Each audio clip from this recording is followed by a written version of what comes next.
Hello and welcome to the 5-8, where we discuss each of the week's 5 most fucked up topics for 8 minutes each. 5 topics, 8 minutes, 2 hosts, 1 guest, very good guest, very excited for the guest. Some singing, although tonight it's actually comedy, a lot of cursing, and as many cocktails as we deem necessary. LB, happy St. Patrick's Day. Happy St. Patrick's Day. Look at you with your Manhattan. Look at this, my little mini Manhattan. I have a little Irish whiskey. Nice. How is it? Very nice. You do a good job? He mixed it yeah. well? Yeah. Okay. Yeah. Someone else makes it for me. And I've got my green on. I don't have my Irish soda bread. Sorry, everybody. And there was just no time for baking.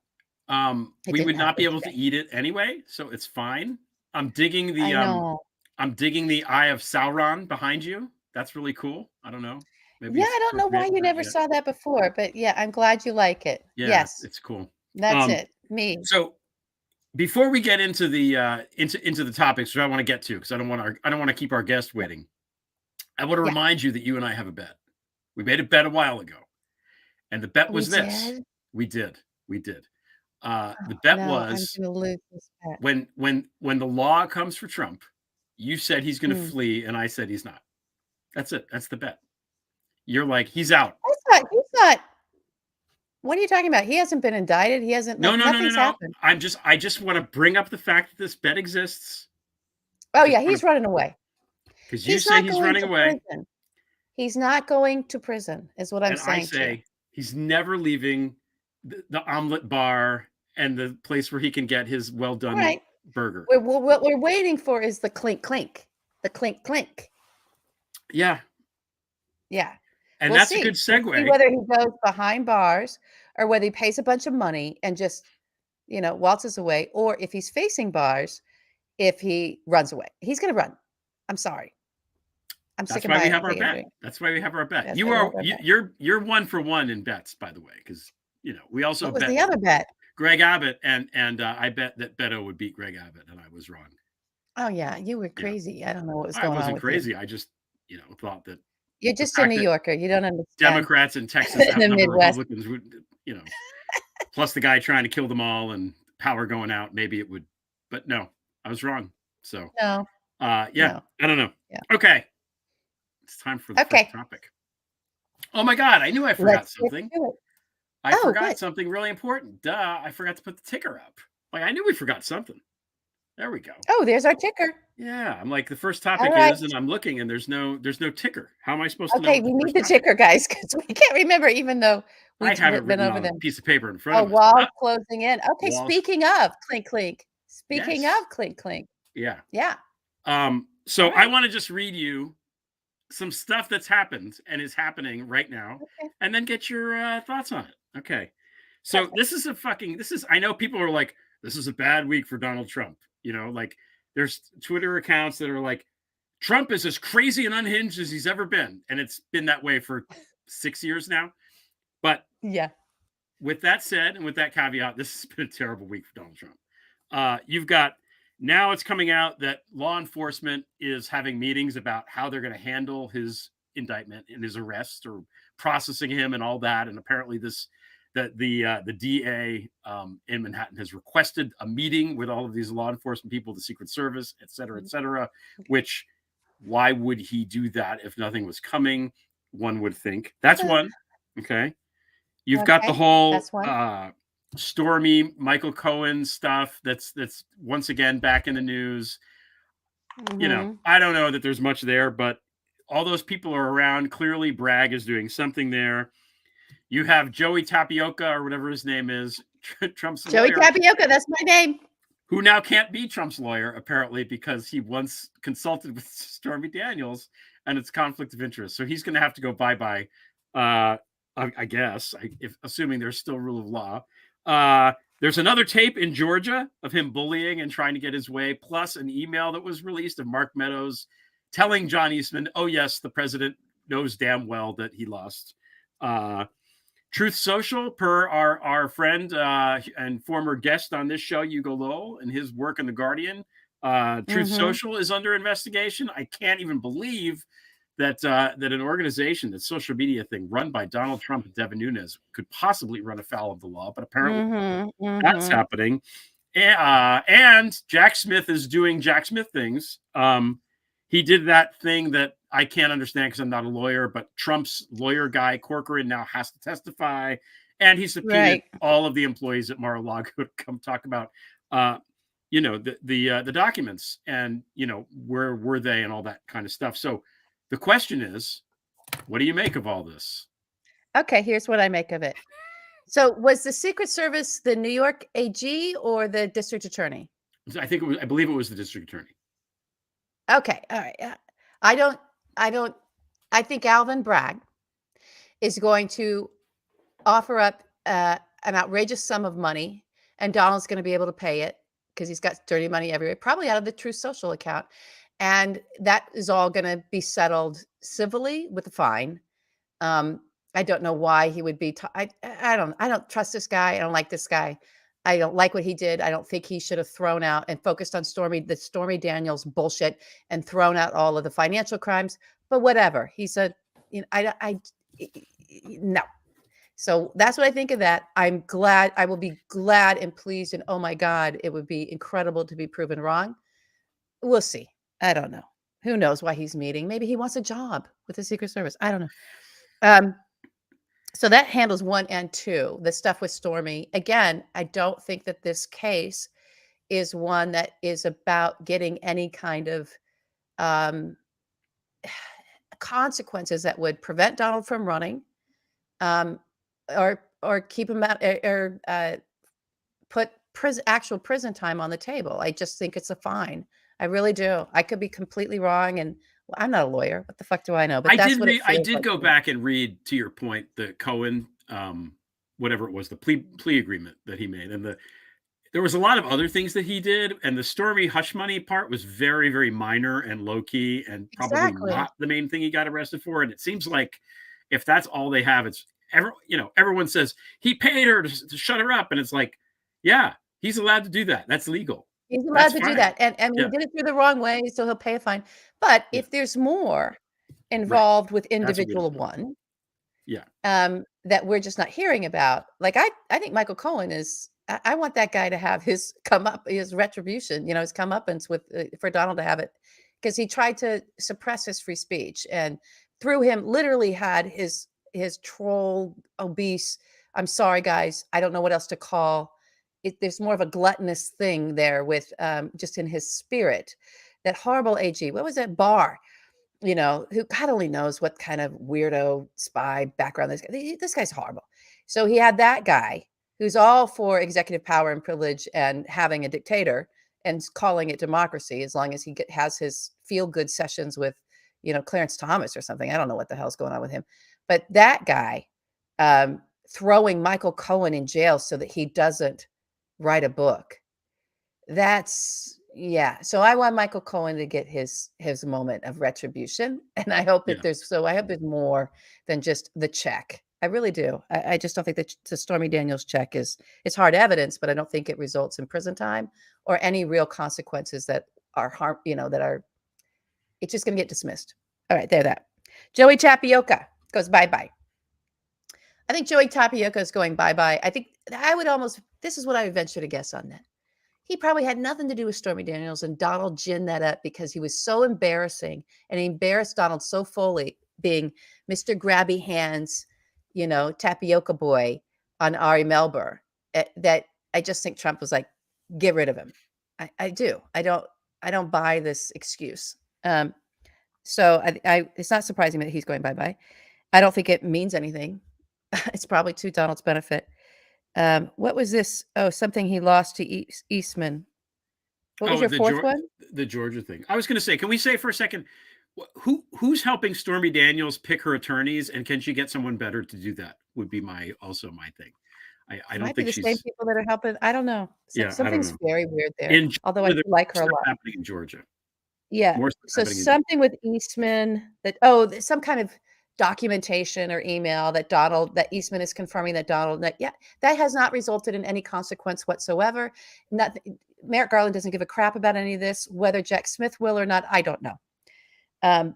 Russian money in Truth Social, nothing new. He's never been held accountable for, there's nothing but Russian money in this guy since at the very latest 2003. So I don't, no, that won't have a consequence. I'm sorry. And then Jack Smith subpoenas. I don't know, maybe. We'll see. Yeah, we'll see. I mean, I think the everything position boils down to now that one guy. Always everything comes down to like the future of our fucking democracy comes down to some one white guy somewhere in the Department of Justice sphere that will actually have a backbone and do their job and not crater because they want to protect their institution and they see Donald as an existential threat, not to us, but not to the rule of law, but to the integrity of the institution. And that, in my opinion, is the story. Yeah. And you and I have done a lot on why that might be. And I haven't seen anybody pick that ball up and run with that in a meaningful way. Why are they so fucking afraid of this guy? I'm sorry. I don't think it just has everything to do with, well, because he can incite domestic terrorists.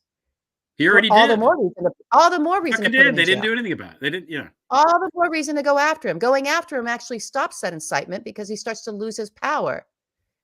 Right? He can only incite because he has mythic power to these people, because he's an untouchable guy. So fucking touch him.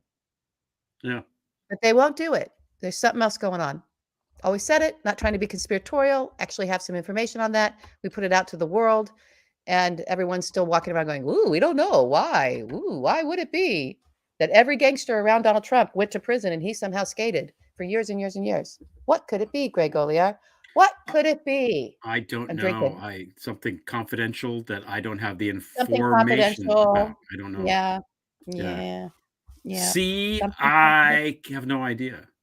There's a TE in there too. Yeah. All right. Yeah, that's it. So, Sorry, okay. guys. So our position now is call us when they arrest him, which maybe they will Monday. And we'll be happy. I forgot to set the timer on my new phone. Oh my God. That's 8 minutes. We're 8 minutes in, right? We're 8 minutes. Yeah. Sorry, guys. Now it's going. Okay. We're on number 2 now? We're on number 2. Okay. Number 2 is Point Break, which is the breaking point, which is, does the GOP have a breaking point with regards Vladimir Putin? And this came out today. Okay. The ICC, the International Criminal Court, issued a warrant for his arrest. And I just want to read it, not the whole thing, just a part of it, because I think this is interesting. Okay. Mr. Vladimir Vladimirovich Putin, in case you didn't know which one, born on 7 October 1952, president of the Russian Federation, is allegedly responsible for the war crime of unlawful deportation of population, children in parentheses, and that of unlawful transfer of population, children in parentheses, from occupied areas of Ukraine to the Russian Federation, blah, blah, blah. The crimes were allegedly committed in Ukrainian occupied territory at least from 24 February 2022. There are reasonable grounds to believe that Mr. Putin bears individual criminal responsibility for the aforementioned crimes. So, he kidnapped kids, man. That's what he did. He kidnapped kids. He kidnapped children. The evidence is so compelling that the ICC took the very, very bold step of issuing a warrant for his arrest, which, as I understand it, means he ain't leaving Russia anytime soon to go anywhere interesting, unless Pyongyang is interesting to him. And, I don't know. At this point, is war crimes involving children enough to make the GOP normies, such as they are, take pause? That's the question. And I don't know. Well, I think it has. And so this is a little bit of reading the tea leaves, which we try not to do. But I think that seeing that there is a rift in the moment, and where the rift is happening in the GOP around Vladimir Putin is with senators that you can so clearly identify, have access to, and have heard intelligence briefings, quite possibly, on the scope of the evidence against Putin and what the Russians have been doing. Some of them even have traveled to Ukraine. or they're getting it even from the Justice Department. So because let's not forget that Merrick Garland went to Ukraine and had a very close firsthand witness experience of the scope of the crimes that were being perpetuated there by the Russian Federation, the Russian military, all at Vladimir Putin's behest. The fact that they believe in this, the courts, that they've also got evidence that this is a specific, these crimes of kidnapping children. Let's stop there. Yeah. Invading another country to steal their children.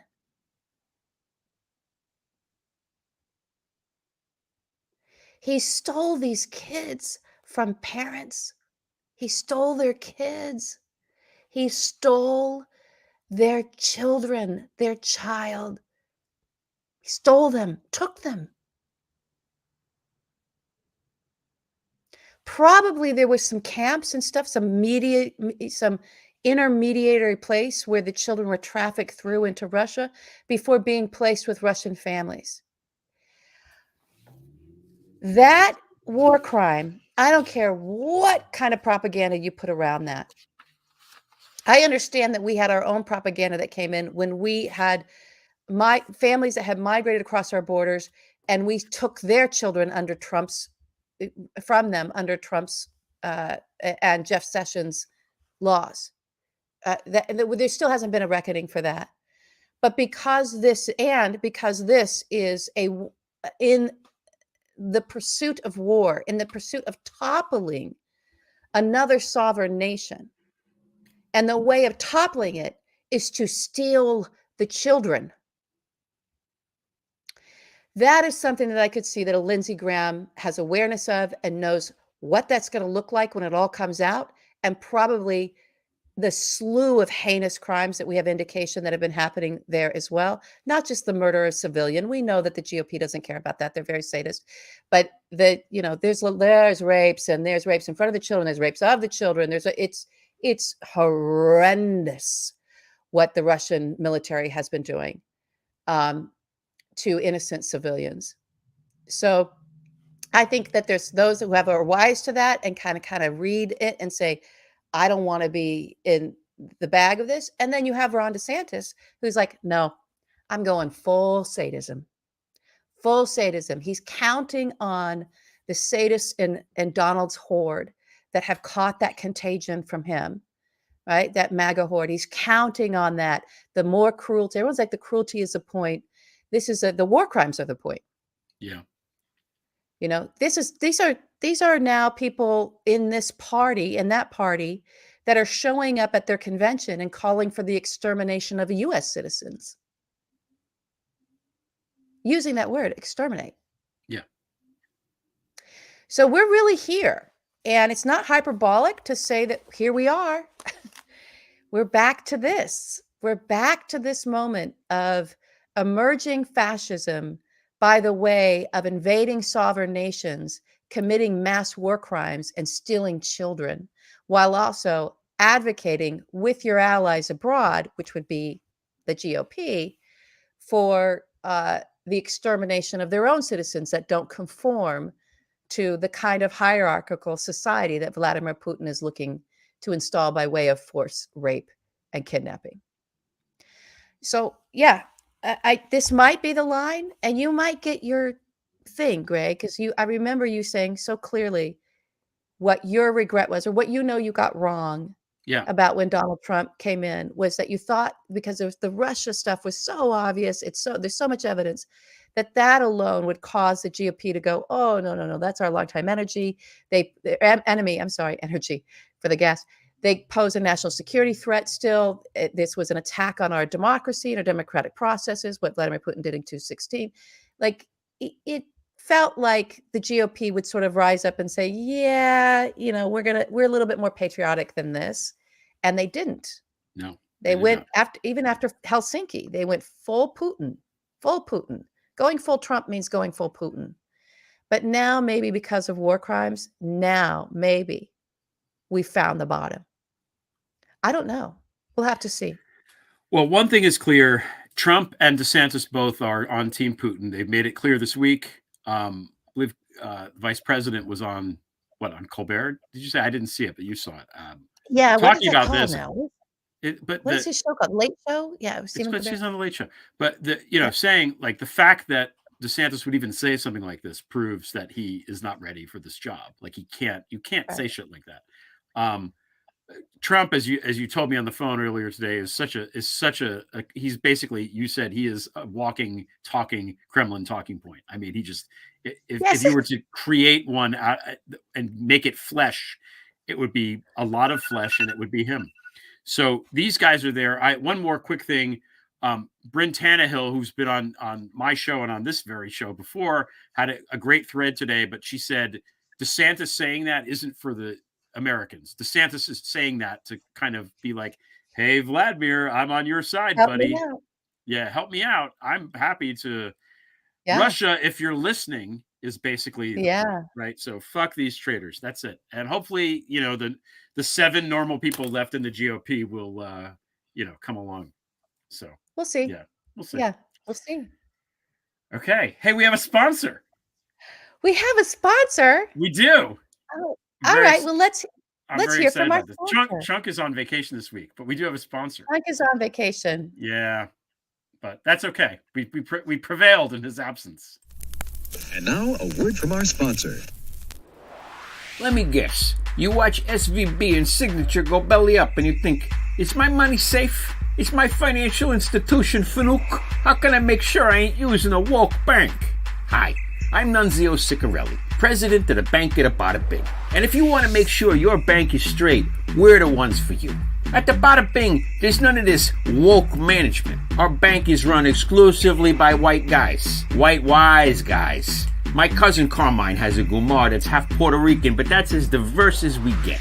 Our bathroom policy is simple. You can't use the ladies if you was born with Stugats. And I don't care if some Beltway pricks say it's a federal holiday now. We stay open on Juneteenth.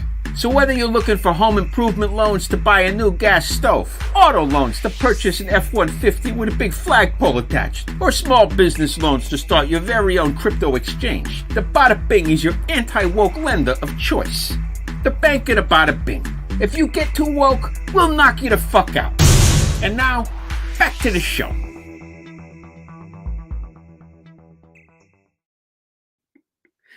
All right. Wow. I don't know if they're going to sponsor us again, but, gotta love the Bank of the Bada Bing. I love AI art. I love it. I'm glad you discovered AI art. It's a wonderful thing. Okay. We've made him wait long enough. Now, people were asking last week, what's up with the bank? Are you guys going to talk about Silicon Valley Bank and all this stuff? And I cannot know all things. I don't know all things. I don't know what's going on with this stuff. So I thought we're going to bring in an expert and somebody who actually knows what he's talking about that's going to help us here.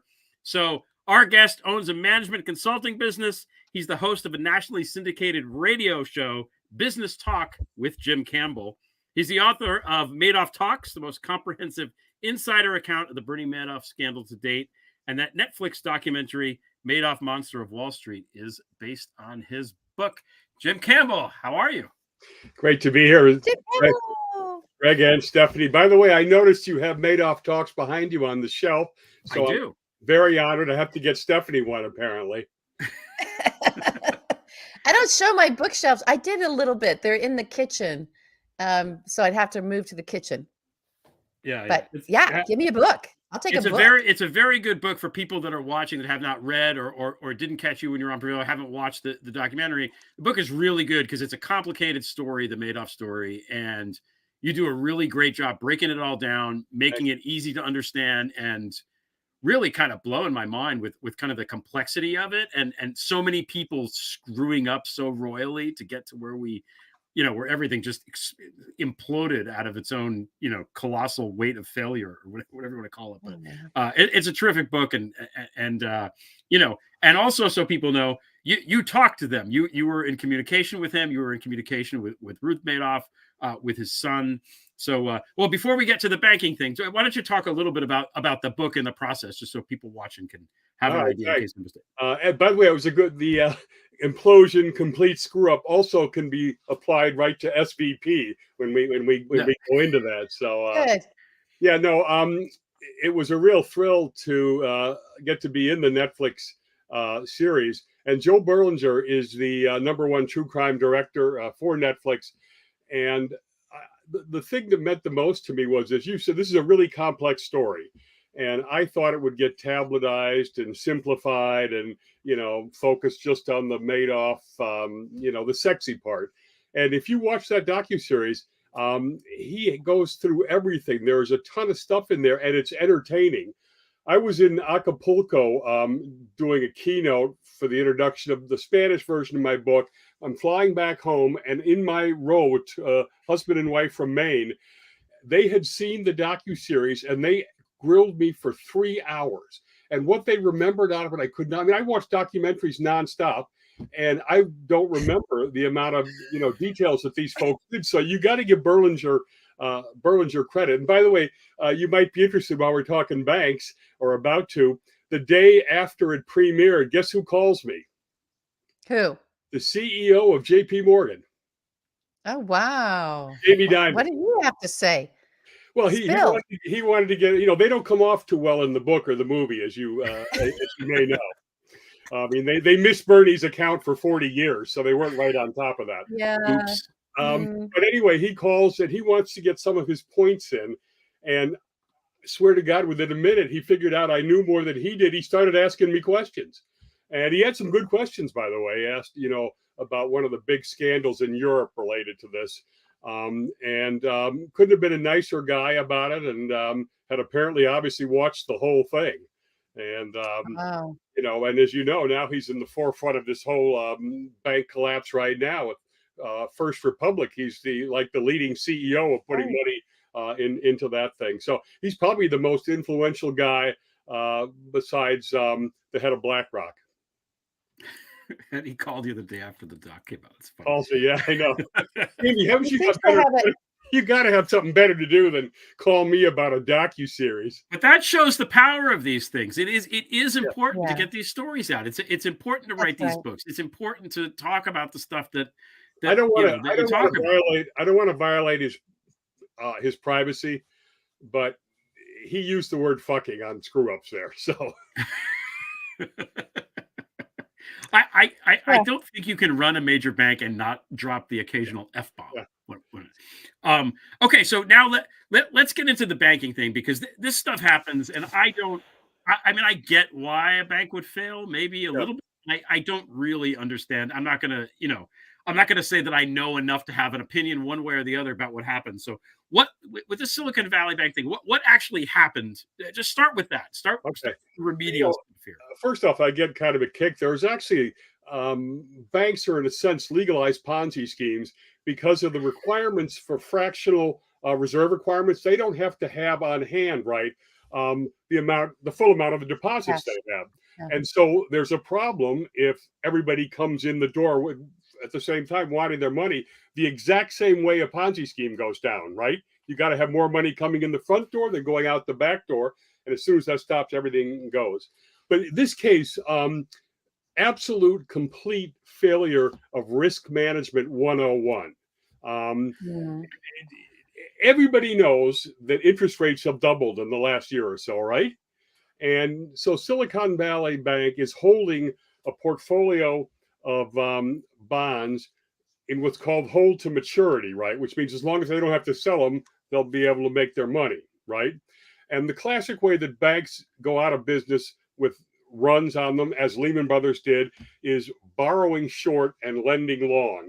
And what does that mean? Their portfolio, which was hold to maturity, and their deposits, right, were withdrawable like that. And they had asymmetric risks. What does that mean? Well, because they were hold to maturity, they don't have to mark the gains or the losses, right? So the risk that they were undertaking was sort of hidden. But the interest from the bonds coming in, they get to book on their income statement, right? So the chairman, who made $9 million, is booking profits to help make his profit plan. And they're sort of covering up the fact that if they were recognizing the losses on the balance sheet of those assets, the bonds, they would have huge losses. In fact, they had $2 billion of paper losses, right, because of interest rates going up. and their Wow. their portfolio was hold to maturity, so they couldn't really get out of it without taking those losses. Okay, so what happens is they've got another problem in poor risk management, which is, there's an insured level of deposits that the FDIC backs, right? Yep. And then above 250,000 is uninsured. So good risk analysis says make sure you don't have a huge ratio of uninsured, right? Because that money departs the minute they can get a higher yield somewhere else. Okay. So, and the insured deposits don't tend to move that much, right? Because they're insured. Yeah. They're not looking at getting 30 extra basis points, right? So they're stickier. So they've doubled their asset size, which means they didn't even understand how hot that uninsured money was. And in fact, 90 billion of it was there. 42 billion was withdrawn the first day that the market lost confidence in them. Okay.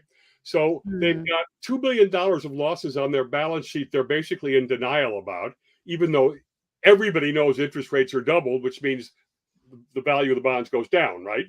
Right. Okay. So that goes down. They have 90% uninsured deposits that's going to run to the door as soon as things go badly, which is what happened. Okay. So the third thing they did was, well, if everybody knows that interest rates were going up and therefore our value of our portfolio was going down, what do? You hedge that risk, right? It's called interest rate swaps. And they missed that part too. Okay. Oh, So they have hot money. They have losses on the balance sheet they aren't really honestly recognizing. And they're totally concentrated in one part of the economy, which is venture capital, Silicon Valley, another risk management no-no. And then we can talk about some of the management inappropriate behavior. But basically what we are now is bailout nation in banks. You could even go as far as say we're like into bank nationalization, essentially. Yeah. Which is not really a big deal for capitalists normally. And you know what I love about this? Here's a bank for the elite, for wealthy folks, for startup folks. These guys hate regulation. They're very libertarian normally. They think the government is evil. These guys were on their knees begging to be bailed out. And as you know, the Dodd-Frank Act was weakened so that regional banks did not have to be part of the systemically high risk banks going through stress tests and everything. Right. So they rolled back the regulation. There'd been no stress test having done, which just hearing what I was saying, you could see it was a powder keg, right? I mean, anybody could have predicted it.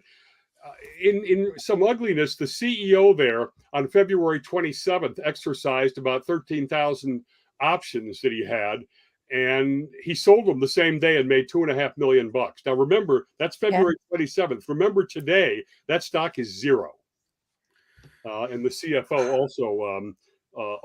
also did that. I think there was like 4 executives, right, that did it, something like that. Yeah, and the interesting thing, the Signature CEO made $9 million too. So that must be the magic number for these guys who don't know how to run risk management. They had a very weak board as well. Some people using the word woke. I don't even know what that means, but they did not really understand risk management. And then their advisors were conflicted too. They went to Goldman Sachs to try to get this thing fixed very quickly. But Goldman Sachs was buying the bonds at a discount and trying to find a merger partner, which could have looked like a conflict, right? A little bit. And they, in fact, made $100 million profit on the bond side, which is pretty amazing. Their advisors from the audit side, KPMG, had signed off on their books 14 days before SVP no longer existed. So that's a little bit shaky as well. Wow. On the other hand, Barney Frank was on the board of Signature. So the man behind the man behind Dodd-Frank was kind of like, well, I guess regional banks don't need as much regulation as I thought. So now I have so many questions. Okay, you go first, Greg. I just have a quick question. It sounds like these guys, like, who's running this? Is this like Devin Nunes running this? Like, what moron is running this bank? Or is it, in your opinion, Because with the Madoff, it's a combination of both. Is this incompetence on the part of them, or just criminality, or both, or what do you think? Yeah. I hate to claim criminality when I don't have evidence of that. It's clearly incompetence, and it's risk management incompetence. If you go back to 2008, the only firms in my mind that survived well were where the CEO was intimately tied into risk management. Who is that? Berkshire Hathaway, J.P. Morgan, Jamie Dimon, and Goldman Sachs. Citibank, the CEO didn't even know what a collateralized debt obligation was, or probably not even a credit default swap. Didn't even understand how they were losing money. And these guys, I mean, this stuff is so basic. You don't realize interest rates doubling is going to cause you to have on the books a huge valuation loss. And that loss of confidence is going to have everybody coming for your deposits, which, by the way, they can get out in 3 minutes, supposedly. And 90% of them are hot money because they're uninsured deposits and they're greedy anyway. And by the way, there's rumors of this. Again, it's not 100% validated, but some of these depositors that took their money out were also shorting the stock. Think about that. Yeah, we'll see that. Okay, so here's my question.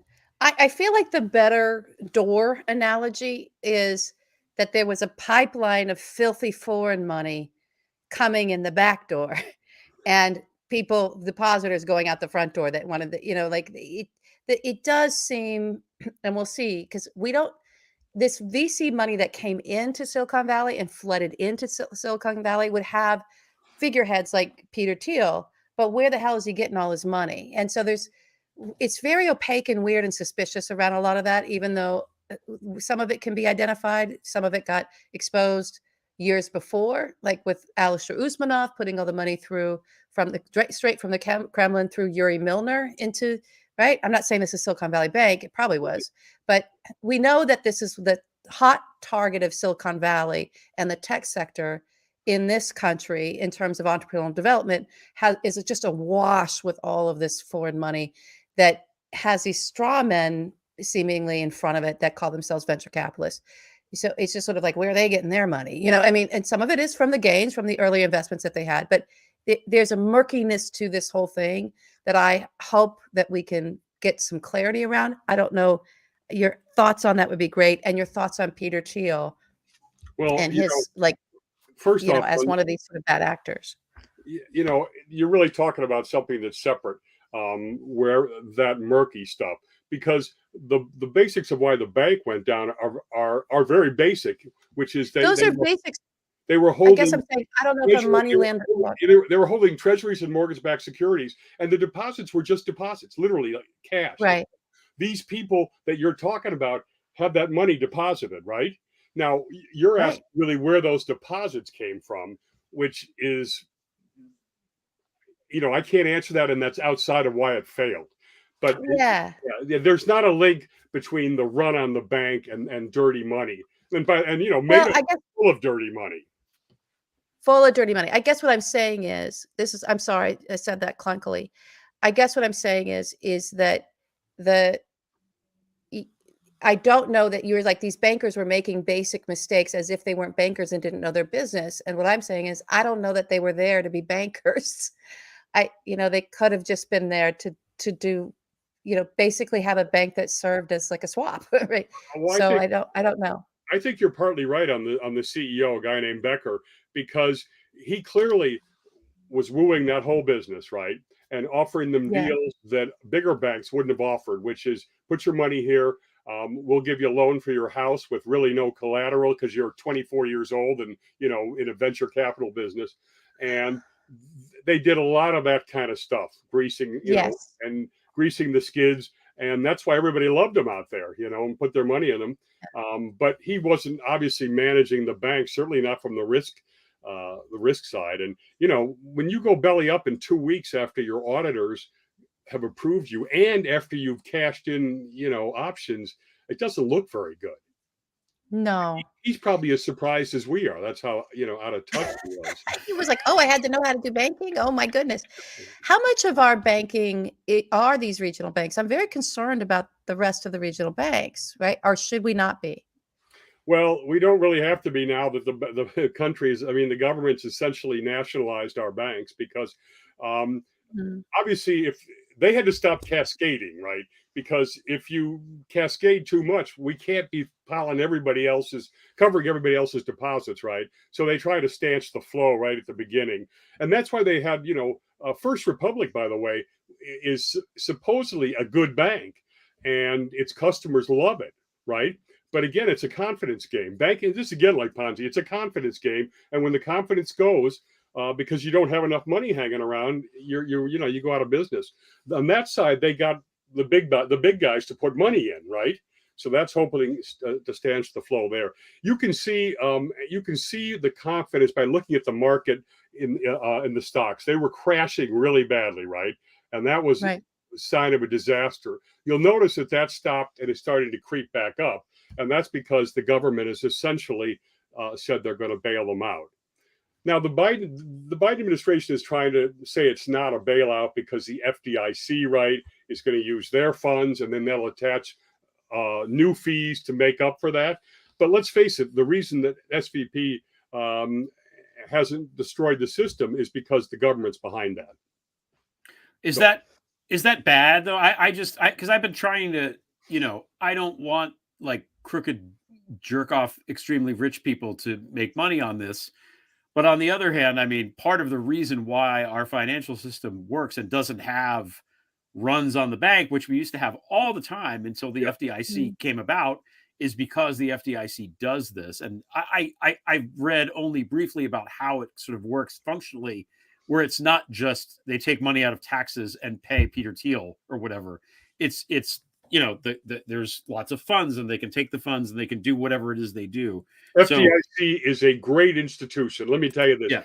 Created in the FDR administration and independent, never cost the government $1, and they've never not paid a claim. Now, we go to SIPC in my MADOFF book, as you know. I was pretty critical of them. It was scandalous. But the FDIC, and they have risk-based premiums, right? So the banks that are riskier pay more, which is fair, right? And that covers their losses. And as I said, it's an independent agency. I can't say enough about that is a good agency, right? Now, whether they should have whether the government should have lifted the regional bank requirements, clearly, in retrospect, it's looking like a big mistake. Do you think we'll get it back then? You think that it's like, okay, let's go ahead and put that back in now? Or is it just too much fighting it from the greed side of greed? Yeah, I don't know.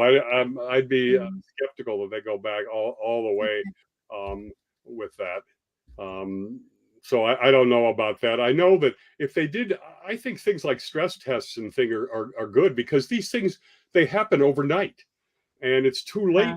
It's too late after it's happened to try to stop the fire. So then you end up having this high cost kind of deal. Now, it is good on this case. As you know, in 2008, they bailed out the banks, right?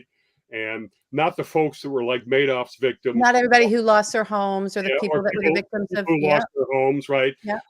They bailed all those guys out with government money and everything. And Merrill Lynch, for instance, was bought over the weekend by Bank of America to survive. They stuck under the table $1 million of bonuses to their people before Bank of America realized it, right?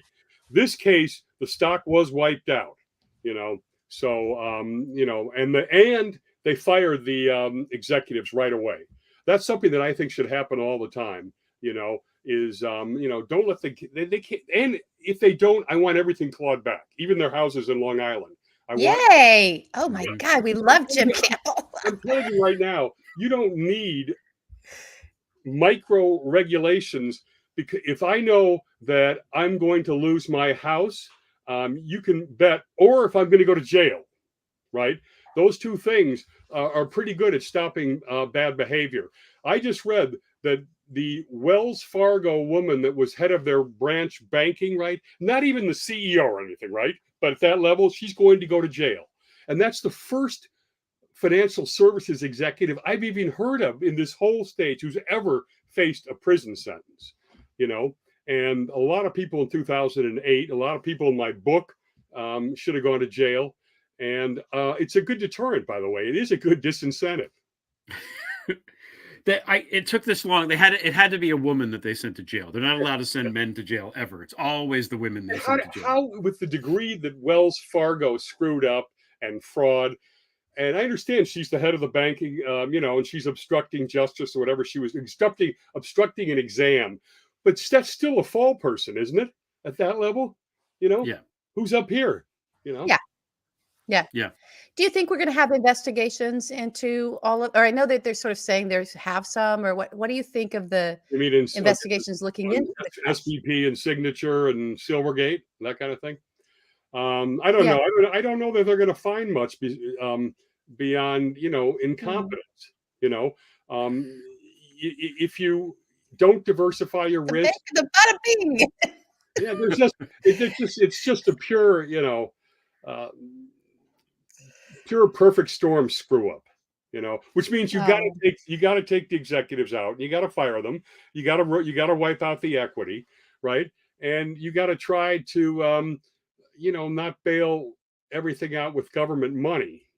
Right now it's government, it's the backing of the government is all you need, right? The government hasn't had to put direct money into it yet. This is the banks here are basically Bailey Savings and Loan failing, and the government is Sam Wainwright from Europe that's going to wire $50,000. Stop. Yeah. And by the way, the S&Ls failed for the exact same reason, right? Their mortgages were fixed. Interest rates went up during the big inflation area. They went underwater. Boom, dead. It's just it's always asset liability mismatching, which I know sounds kind of technical, but it's pretty basic. If you have a loan that's at 5% and you're paying your depositor 2%, you're making 3%, right? If your bonds are frozen at 4% and you got to pay 6%, you're losing money. Okay, so shouldn't you be watching that closely? I would say yes. One would hope. But maybe these people are not good at math. They were just like, I don't think so. Maybe they're just a bunch of gangsters. They're good at schmoozing and they're good at golf. And then you've got some that are good at this. Warren Buffett and Jamie Dimon and Goldman Sachs are very good at risk management. Yeah, definitely be more risk management people. So that's not too sexy, is it? more risk management. LB, do you have any more questions? I don't. I got my questions answered. Amazing. Okay. I hope it was interesting. No, I don't know if you're watching you're watching the comments. People are like, Jim's great. Please have him back. All this. Here's something. Here's a comment. They're going to make up in volume what they lose per unit. I think the Bada Bang Bank or whatever it was called was run better than SVP. I assure you, Nunzio Ciccarelli did not lose a dime. Yeah, exactly. That's the way that it works. Okay, well, again, can I tell you what to blow up next? By the way, so you say you heard it first. Yeah, derivatives at some point. There's what's the number? I wrote it down here. There's $195 trillion of notational derivatives. Think about that, hanging around the world. And derivatives like credit default swaps, they're they're going to blow up at some point. And here's another thing that Dodd-Frank has failed on this too, in this sense, that swaps, the derivatives were largely handled by off-exchange negotiations, right? Which means they weren't transparent, they were opaque, they weren't revealed, and oftentimes off the balance sheet, right? So Dodd-Frank said derivatives have got to go on an exchange, right? And so that you can see every transaction. Well, I looked it up, and 58% are still off exchanges. And that law, when was that put in? 2010, 11, something like that. Yeah. So they haven't quite got through all of that. What percentage needs to go? What's the domino? Is there like a threshold where it goes? Is it? It's a total confidence game. For instance, the reason I was looking at it was, Credit Suisse, right? Another completely mismanaged bank forever. I mean, it's unbelievable. They're not another bank in my mob offshore laundromat of all this organized crime. they're not as corrupt as Trump's bank, Deutsche Bank, but they are completely incompetent. And their credit default swaps, right, which is their insurance essentially, went up 500 basis points in a week, which is unbelievable. And that's the kind of thing that if cascades, it would blow the world up. The thing is, so what happened? The Swiss government has put 54 billion bucks into them to give them more breathing room. But there's a lot of. Okay, wait. I have to take a drink because you just said blow the world up, and I believe you. Yeah, I know. I get very catastrophic. That's hyperbolic. But a little bit hyperbolic. But what do you mean blow the world up? You mean all the banking, the whole thing? Think about it. All those derivatives are out there. 195 trillion of notational value. That's more than like the entire world, right? I was going to say that seems high. That seems a lot. The U.S. economy is what are we? 20 trillion or something? I don't. Yeah. We're not that far into the T's. So there's derivatives 7 times the U.S. economy. They're floating around somewhere. And as you know, that was a thing that blew up in 2008 too with AIG. Right. But we all watched The Big Short. That's the trouble. Is our regulatory system is not a cop. It comes in after everything blows up and tries to clean it up. And that was one of the big things in my book. Yeah. And it really hasn't changed. It really hasn't changed since then. Incrementally, but not really. We wait for the cardiac surgeon to come in after the heart attack, but we need the nutritionist to be in everybody's lives with the risk management on the risk management side and the stress tests. Right. And we need to put everybody through a treadmill. Yeah. Did I get it? People need to be held accountable too. Well, man, that's who do we hold accountable? We don't hold anybody accountable. This is the United States, Jim. No. Yeah, I know. Yeah, forget it.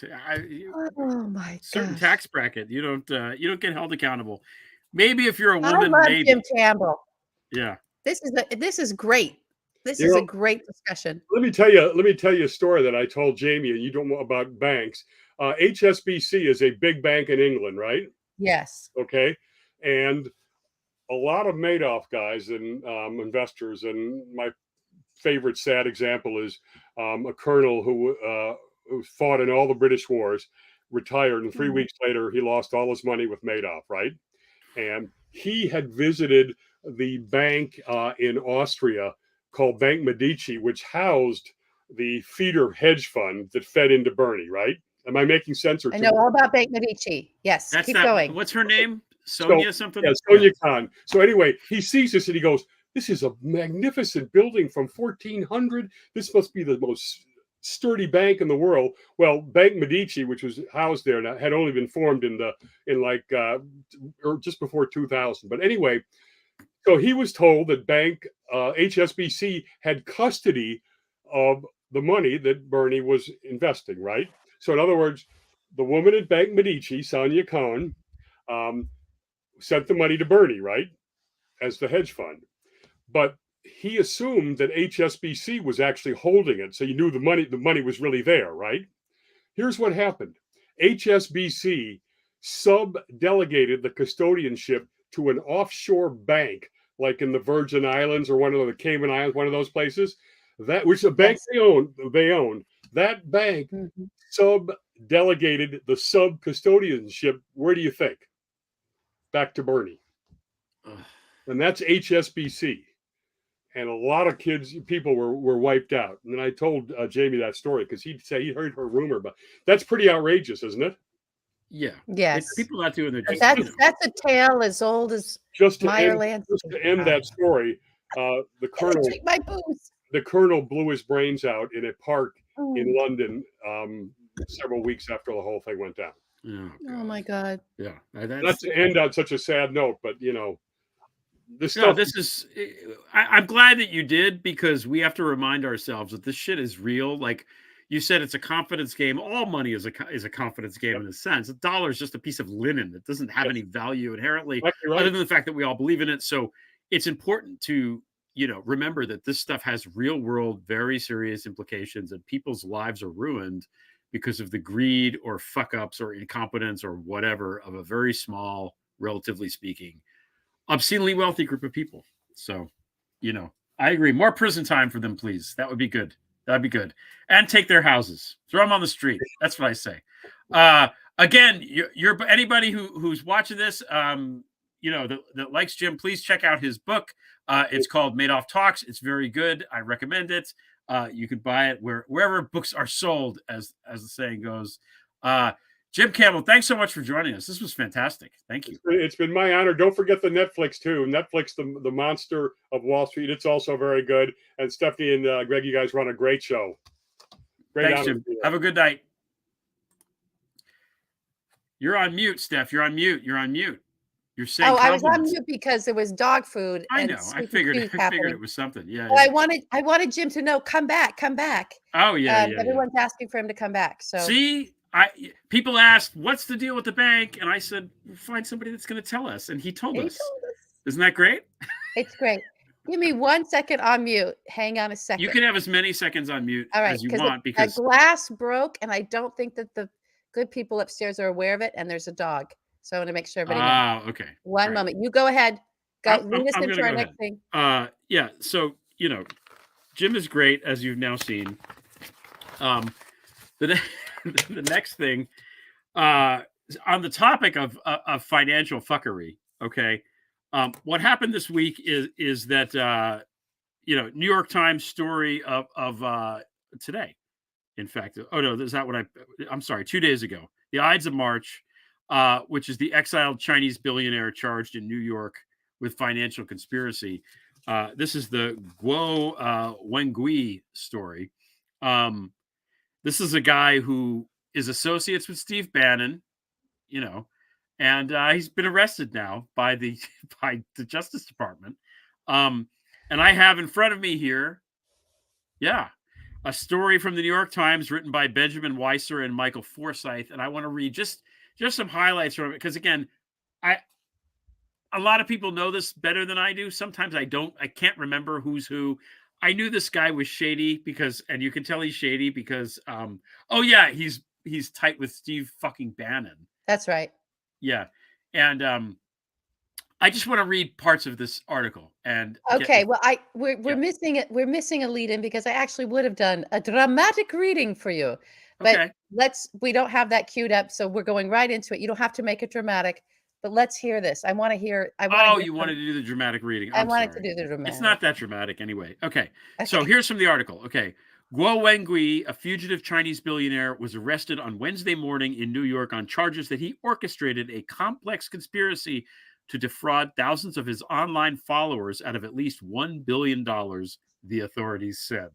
Oh my, I love it so much. A federal indictment unsealed in Manhattan charged that Mr. Guo and his co-defendant took advantage of Mr. Guo's prolific online presence to solicit investments in various entities and programs by promising outsized financial returns and other benefits. Again, very Madoffian here. Very Madoffian, and might I say, I find it impossible to believe that Steve Bannon didn't have a tentacle in some of this somewhere, and maybe some more new charges are finally coming for that guy, who for some reason is not in prison, and I don't know why. Mr. Guo, who is also known as Miles Kwok for some reason, KWOK, Kwok, was going to call this Kwok of shit, but, decided not to.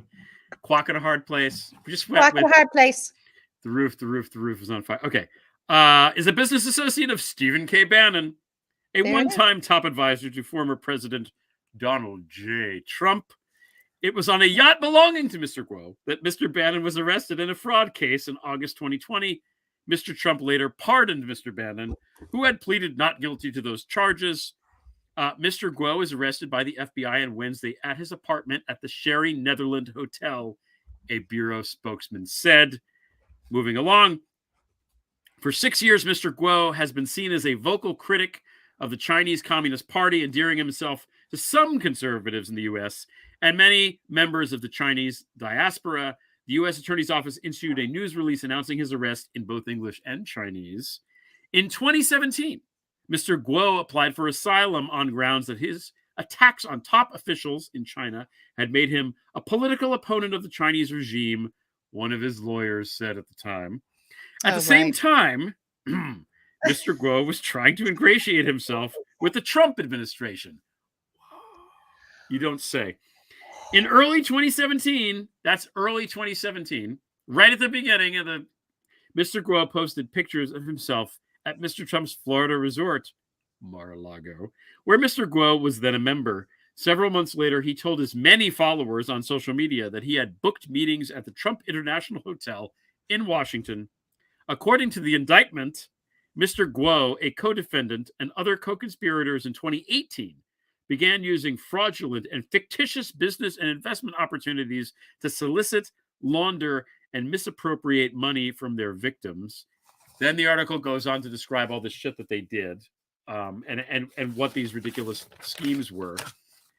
Which, reading them, frankly, I don't have much. There's no reason. It's a crime spree. It's a crime spree. He's a criminal and a fraudster all over the world. I don't know about him not, I don't buy this. Who knows? To me, Beijing, the whole CCP is just one big crime organization as well. I think the Trump organization, the crime family, is like a little bit of a step down, but they're in bed together. It's very much like John Wick and the High Table, right? If you don't know that, I've never seen John Wick. Oh, I love John Wick, actually. Everybody loves John Wick, but I haven't seen it. I love John Wick. Okay. Just so everybody gets me. All right, I Moving have on. What? There's more. There's more fun. There's more fun. We have to make sure we hit all these details. I know. We need to be thorough. Before we get to the fire, let's do the fire. We're getting there. We're getting there. The SEC, in a parallel civil action, because I think people missed this because I did, sued Mr. Guo. Guo was a serial fraudster, said the SEC's director of enforcement. Guo took advantage, this is a quote, of the hype and allure surrounding crypto and other investments to victimize thousands and fund his and his family's lavish lifestyle. That's just what the SEC guy said, but like, spoiler alert, it's true. Okay. Mr. Guo's legal woes span the Pacific. The U.S. charges against Mr. Guo echo those that the Chinese government made against him in 2017 when he was accused of bribery and embezzlement. Until he left China in 2014, he oversaw a property empire, blah, blah, blah. He had political ties with officials, blah, blah, blah. Okay, we're coming to your part, LB. Come to my part. At the Burn Sherry it down, Netherlands, which, for those of you not in the know, is a very fancy New York hotel. Mr. Guo lived a life of opulence. British bodyguards controlled access to his $68 million 18th floor penthouse, where he served guests Opus One wine, which I guess is a good wine. I don't fucking know. Mr. Guo liked to show guests his closet full of tailored suits and posed like a James Bond villain with his Snow White Bichon Frise puppy. After Mr. Guo's arrest on Wednesday, there was a fire on the hotel's 18th floor around noon, according to the fire department. Blah, blah, blah. Okay, one more thing before we get to the fire. In 2022, Mr. Guo declared personal bankruptcy, listing assets of no more than $100,000 against liabilities of as much as $500 million, Reuters reported. And he did this from his $65 million fucking penthouse at the Sherry Netherlands, which was on fire. This is a proper gangster, everybody. We don't need no water. Let that motherfucker burn. Burn, motherfucker, burn. It's like he wanted to be Adnan Khashoggi, but he was just the cheap, knockoff. He was the Canal Street version. Okay. If you get that, good for you. I got it. It's alliterative also. Thank you. Yeah, I mean, look, all right, let's go back. So his first arrest, as far as we know, first of all, before he was even arrested, the guy likes water and things on the water. And I just want to give a shout out to Claude Taylor and the rat boat, because I don't know if everybody remembers. But oh, yeah. Claude was one that got pictures of him like walking his stupid dog. Oh, I'm sure the dog's nice. I shouldn't take it on the dog. On Mar-a-Lago grounds. I was like, what is this guy that's dogs like this? Yeah, there are dogs that are assholes. If there's one asshole dog, this guy owns it. Oh, all right. Maybe not. I don't know. I love dogs. So it's anyway, that just shout out there. And what was he doing there? And I think this was during this time of like December 2019, and a lot of weird shit was going down all over the place. There was like a Russian ship and a Chinese ship and all this. So then he gets arrested not too long ago on a boat with Steve Bannon, which you mentioned in there. But I just want to remind everyone, another shout out that goes to the Treasury Department. And I think it was a Postal Service official. It was. And that all happened. That all is because of the work that Elizabeth Friedman did all the way back in the late 20s, early 30s, making sure that there was a cross-division interagency development between the Treasury Department and the Coast Guard, so they could catch rum runners and gangsters. Shout out to the Irish whiskey. Here we go. This is now two on my podcast today and again tonight. Go download The World Beneath and listen if you don't know. Oh, thanks. Yeah. I forgot to set the timer again. We'll set it for the last one. So that's the other shout out. And then about the fire. Okay, everybody. This fire, I think there's a lot of fires that happen in the penthouses when the gangsters get caught. And sometimes and they're always crying broke. The one that didn't cry broke, that this reminds me of more than the fire in Trump Tower. Everybody remembers that with the art dealer and everything. And all of a sudden it's all up in flames and cops are running down and blah, blah, blah. Was Safra. Remember Edwin Safra? Yeah, in Monaco. He was in there. He was in there. He didn't get to leave the fire. He didn't get to leave the fire, but they found him in a safe room, unburned. The fire didn't penetrate and did not die from smoke inhalation, but died from stab wounds. And yet somehow he went to his official death got recorded as died in the fire. Well, he did. Yeah. Well, yeah. He died. He died, and there was a fire. As the fire burned around him. Yeah. I don't mean to laugh. I'm not laughing at this guy's thing. It's just, you make me laugh. And also, finally, that was very much a dramatic reading. And so we will cue that up next time. I totally forgot that was even anything without a little drama. It's my bad. I'm sorry. I forgot we had that. Yeah. All right. So that was we got Claudia to read that too, right? Yes. Oh no, we have a proper thespian. Very fancy. Yeah. No, we do things fancy here. Are you watching The Mandalorian? I haven't tuned into The Mandalorian because I'll tell you why. Because Disney Plus won't acknowledge my login. I had to update the app, and the only reason I have that stupid Disney Plus is for The Mandalorian. And now it won't, I can't get it. And I give up because it's late at night and I always just give up. But I did watch Triangle of Sadness last night, and I do recommend that. Okay. Yeah. I'm just going to say that, like, watching the actors in The Mandalorian this season, I wish Claudia was in it. That's all. It would enhance it a lot if she was in it. Oh yeah. Claudia enhances everything. I love Claudia. It's not great. Okay. All right. Last one. I'm setting the timer. For God's sakes. Wait. One quick thing about Guo. I'm sorry. We're so. Oh, and then we have announcements. That's right. Well, also one more thing about Guo, and this is from the, I guess from the indictment, and Marcy Wheeler pointed this out. They seized 252 electronic devices. This is before the fire. Oh yeah, I forgot about that. Including 96 cell phones. 96. 44 of which were inside Faraday bags in safes. In the Faraday bags. You know, just not what spies do at all. This many not what spies do.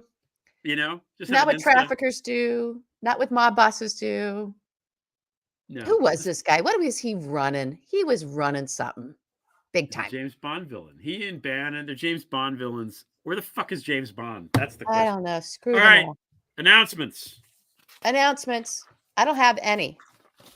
I don't have anything new. I don't think. I again, we want to thank everybody for joining. We want to thank everybody for signing up. We want to thank everybody for watching and for the excellent comments. I've been sending out stickers. I think I'm caught up. So if you don't have your stickers and you think you should have gotten them, I might have missed your email. Please email me either at my name at Gmail or Healy Gates, HEALY GATES at yahoo.com. Send me your address. Send out the stickers. It's exciting. They're good. They're cool stickers, man.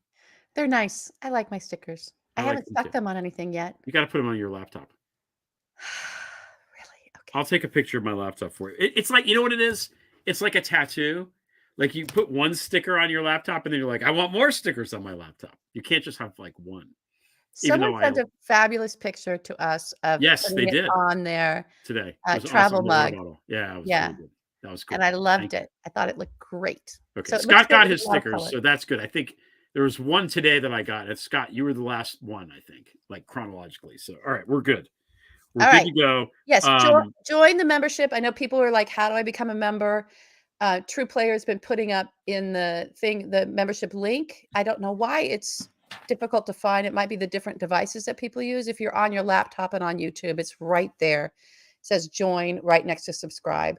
So it's if not you on want the to phone. join, On the we phone, it's appreciate the impossible to support, and Just we're gonna impossible. we'll keep making the after hours available to you guys and doing other stuff. So we've got more coming. We might have to have an Ides of March after hours, and it might. We're gonna have it after hours probably next week, I think. Okay. Yeah. All right. I mean, maybe. I mean, we'll see. Greg does write music that we can't put on the show, just so everybody understands that. So maybe I can talk him into playing it live in an after hours. We'll see. All right, we'll see. All right. Also, shout out True Player for helping with the moderate the chat room, which is a thing. Love you. And Love you. We appreciate Thanks you. so much. We really appreciate it. All right, here we go. Last topic. 8 minutes. Oh my God, abortion and creeping fascism. I feel like this topic gets shafted a lot. And, like Dobbs got, Roe got overturned because of Dobbs. Yeah. Because of Leonard Leo and his just Alito and these just horrible, horrible old men. Yeah. And I can't say that people have moved on, but I feel like we really need to keep on the story because the anti-abortion crusade in this country is horrifying. It's getting worse, and it's going to make a lot of women suffer, and get sick and die ultimately, because these idiots don't understand how science works. They don't understand even what abortion is or why it's medically necessary. Yeah. There's a lot of bad shit that's going on. They have rigged the system such that they've put this right-wing batshit moron on the bench in some podunk Texas place where he's the only judge. They rigged the system so that he would be the guy that would rule on this abortion pill thing. And because of various factors beyond everyone's fucking control, now it's going to be illegal once this idiot rules the way that everyone expects him to. It's going to be illegal to get abortion pills delivered anywhere in the United States, in any state, even in states where abortion is legal. So once again, they're chipping away at rights. They're making it harder, more difficult for women to access fucking medical care. Because again, the whole abortion equals murder thing is a fucking op. It's bullshit. It has no basis in reality. It's a fairy tale dreamed up by stupid people to tell stupid people who can't understand how this shit actually works. So the fact that fable, that fairy tale, that complete bullshit is dictating policy is insane. And I just want to, make it clear that we have to keep on top of this story, because these states, even states like Wisconsin, which is not necessarily red, it's more of a purple state. There's a group in Wisconsin called Pro-Life Wisconsin that puts out statements like abortion is never medically necessary to save life or improve health of the mother, which is just fucking flat out not true. Everyone watching this knows someone whose life has been saved by this. Yeah. Whether you realize it or not, someone. Everyone does. And the fact that we have lobbying groups with this vast amounts of dark money, it's infuriating to me. It's sad. And again, it's fascist. It is fascist. It has nothing to do with pro-life. Fucking the state government in South Carolina wants to make it give women who have abortions the death penalty. That's what they want to do. And yet they're pro-life. They're not pro-life. They're pro-fascist. They're pro-control. One of the first things you do when you have a fascist takeover is you just sideline the women. You read the Ruth Ben-Ghiat and these other scholars of fascism, and that's what you get. Sideline the women, take over the media, beat up the gays or some minority group that you're going to, make other. In our current context, it's the trans community that's vulnerable and being attacked. This is all just straight out shit from the fascist playbook, which is why every fascist scholar that we have is shouting about this. That's right. And, I don't know what we can do about it, but we have to be aware of it. And at a certain point, the fucking court needs to be expanded. That's the only thing that's going to save this. And I don't know what the answer is, but I feel like, especially me as a straight white guy, I have to make sure that I fucking bring this up every time something crazy shit happens. Because I want to say that it's important. It's very important. And the people that don't realize how closely, I think it's easy for a lot of people, especially men, to ignore because it doesn't affect me directly. I'm never going to have an abortion, right? Men don't have to have abortions, but it affects all of us because it's fucking fascist. This is the slippery slope. This is it. This is the 1930s Germany bullshit.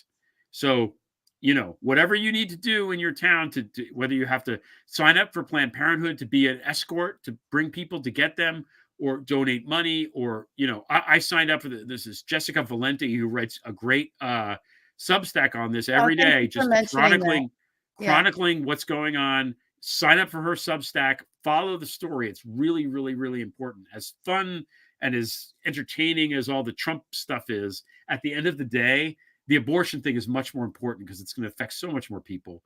And that's it. I needed to get that off my chest. So, well, I thank you and I appreciate you because you are one of the few men, frankly, who make sure that you constantly and persistently and consistently add that voice and the voice of reason and the arguments and the whole deal.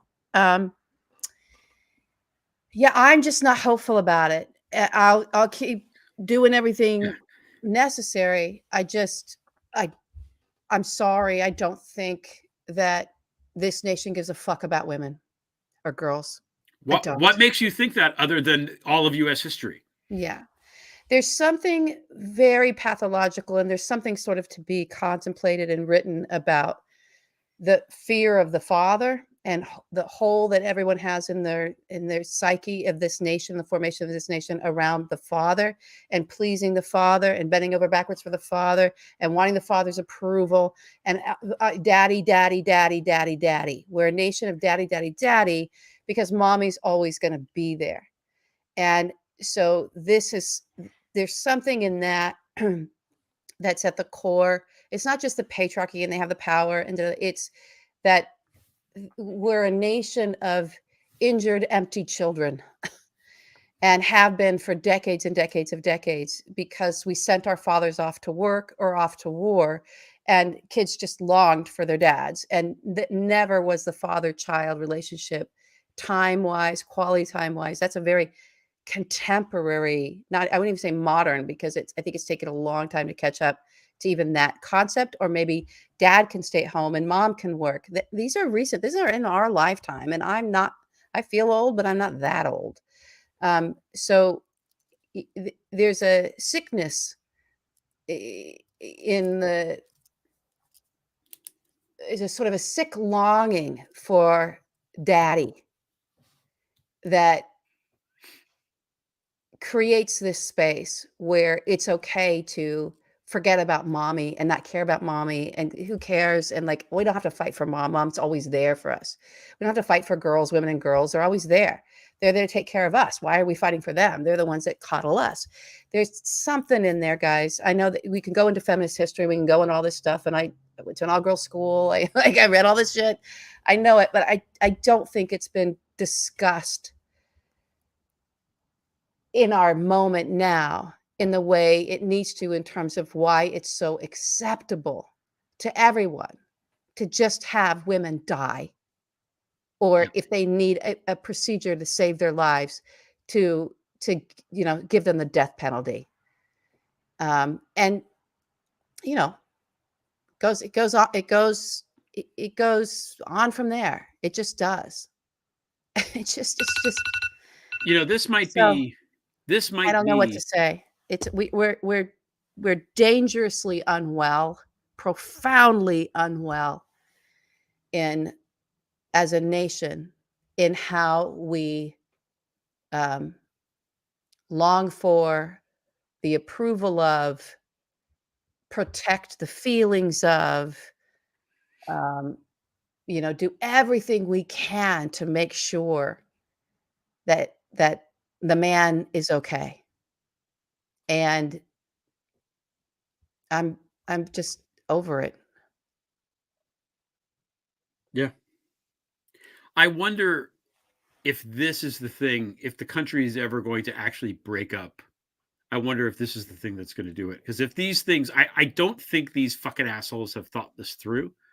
I wrote a piece months ago about the economics of it. Yeah, okay. You know, and what are we going to do when, like, somebody in the comments, I apologize, I forgot who it was, in Idaho right now, that's anti-abortion, but you can go to Washington State and get it. What happens when state troopers from Idaho go into Washington to try to, like, bring back the pregnant They'll 15 get away with it.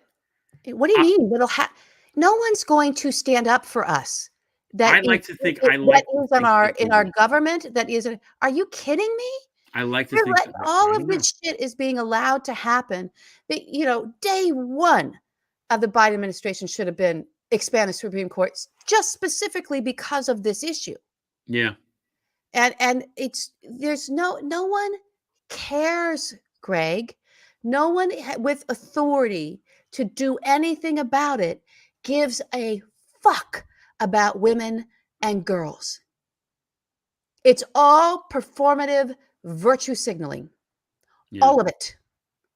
They don't care. It's not something they're willing to stick their neck out on. Period. Or we would not be seeing this. Women are dying. Yeah. And no one fucking cares. In fact, they want more. Give us more. Yeah, get the woman. Get her. That's the energy that's sweeping over this nation. And the people in a position of power that we did everything we could do to make sure that they were in the position of power so that we weren't facing this crisis, so that it wasn't exponentially increasing, so that it wasn't this burning out of control fire that maybe it'll break us up. I don't know. I don't think they fucking care.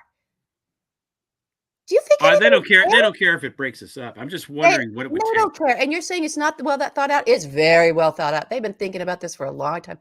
They know they have us over a fucking barrel because they know that they know their opponent. One thing that the GOP did really, really well was understand the weakness of the party that they were declaring an enemy and looking to eliminate the base of the base of that population. They know that. They know there's not a single fucking Democrat leader that is going to put anything on the line for the right for a woman to have autonomy over her body. I think our vice president would. And I think our vice president is Well, then going we to would be be seeing it. president I'm by sorry. I don't think so. 2026. What more do we need to see? I'm going to push back a little, which I don't usually do because you're always right. But about the ideology thing. I don't think they've thought this through. I think these people are rigid ideologues, and rigid ideologues don't think things through like this. They just assume that everybody believes the same black-white bullshit that they do. Democrats and fucking smart people, know how to see multiple viewpoints and therefore can be more flexible and adaptable to change. I don't think Leonard Leo can adapt to change. I think he can. But he knows he doesn't have to. That's what they thought through. The they thing know to it doesn't destroy, matter. If the court becomes 21 people and Biden appoints the rest of them, he's fucking completely castrated. He's never going to do it. I don't know. Maybe it has to happen. No one's ever going to do it. If They're the court too afraid to take a chance. The country is over. It's over. Just fucking over. Yeah. Okay. Welcome to my cocktail. I guess we're going to have another bet here. All right. What's the bet? Let's do it right here, live. Let's do it. I bet that the country's not going to. I bet that somebody's going to come along that's going to do something to make, expand the court and protect the abortion thing. I think that the pendulum swing is going to swiftly go back in the other direction, and I'll tell you why. This is not what it was before. This is not 1950 when abortions were always sort of back alley shit. Everybody that's our age or younger has always been able to get an abortion in this country. And now suddenly that right is taken away. That's not something that's happened before. That's new. And, You have a whole generation of people. The people that believe that live through all that shit are old. You have this whole Gen Z and the millennials. They've always lived with these freedoms and they don't want to surrender them. And that is going to be important, I think, to a lot of people. I think regardless of what party they belong to, you're always going to have some percentage of people that are pro-life or really forced birth, whatever. They believe the fucking lie, or they think that there's souls in this bullshit. But I think the vast majority of the American people don't want that. And that vast majority skews young. I'm only going to take that bet with a preemptive parlay. Okay. So kind of technically qualifies as a parlay. The caveat being, you're going to say it's not, we'll never expand the court. I mean, in our lifetime. It has to be in our lifetime. Or, here's what it's going to take. It's going to take 10 million people in the street. Not a number less. 10 million or more people in the street is the only way that change like that can be affected. And they're going to have to stay there for a long ass time. The only way, and peacefully, right? That only way historically that an ingrained nation has gone through institutional change like that, on that scale, has been from massive peaceful resistance. That's it.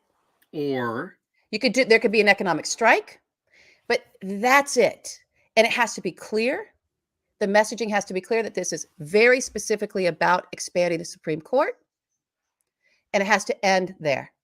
It can't be about all the other. The problem with the Democrats, and this is why it'll never happen, because the problem with our progressive left and even the centrist folks that can see how horrible and wretched this is that as soon as there looks like there's an action that can be taken that can affect institutional change, like that, massive reorganization, everybody starts fighting for their thing. And it becomes dispersed and nobody really knows what the message is. And it's just all for everything. We just want everything different. Instead of just sticking to, no, we're going to expand the Supreme Court, full stop, motherfuckers. That's it. If it can stay like that, then we'll see it in our lifetime. Otherwise, no, Greg, it's never going to happen. The changes that happen in the country most profoundly. To kill us, to rape us and kill us. That is what this nation has done. That is what it will continue to do. That's what happens all over the world. This is how women are treated. I'm sorry. This is it. It's okay with everybody. They'll say it's not okay, but then they won't do anything about it. Full stop. That's my position. Big change happens not when people take to the streets. Big change happens when there's crises that presidents take advantage of, as I wrote in Prevail this week. And one of the things that might happen soon is that all these fuckers wind up if these assholes get off their goddamn ass, is that all these people get indicted. What happens if all of these people get indicted and the Republican Party just collapses? That's not impossible. That's definitely a possibility. I'm not saying it's going to happen, but it's more likely than 10 million people camped out in the streets for months at a time. And if that happens and we have a majority and they know and they understand the push, I don't know, maybe. And I maintain Kamala Harris is going to be the first female president of these United States. All right. Well, that's a whole separate bet. Okay. And we're going to do that on another night. Are we? Because we've had enough. Have we had enough? Oh my God, this is a long show. I'm already to my ginger ale back. My little mini, my mini This Manhattan. was fun tonight. I feel like we don't usually argue. This is fun. I love it. Yeah. I love the arguing. Women didn't vote in this country for the first how many years? Because it's only been the last 103, and the country is 250 years old. So I don't know. If men didn't vote for the next 150 years to balance the scales, that would be amazing. You guys would fix all the shit in like 5 years, and we'd be like, I don't know. watching our shows. I don't know. I don't know. Then That's there'd it. be a mommy hole, you know? Where's mommy? So I don't know. We got parenting problems. Why are you calling? Okay, don't go there. I'm talking about in the shape, in the heart. I know. I'm laughing about That's something it. else. That's it. It's I'm laughing good. about something else. Okay. I think we've done everything we need to do tonight.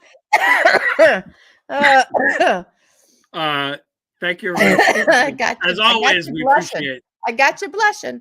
You got me blushing. I appreciate the wonderful comments. Have a great weekend. Happy St. Patrick's Day to everybody who who celebrates. I would just like to say, before we fade out here, I'm gonna have the last word. I'm not gonna give the lady the last. Not after this argument that we've had. No, I'm kidding. The last word is this: St. Patrick was Italian. Okay. See you next week.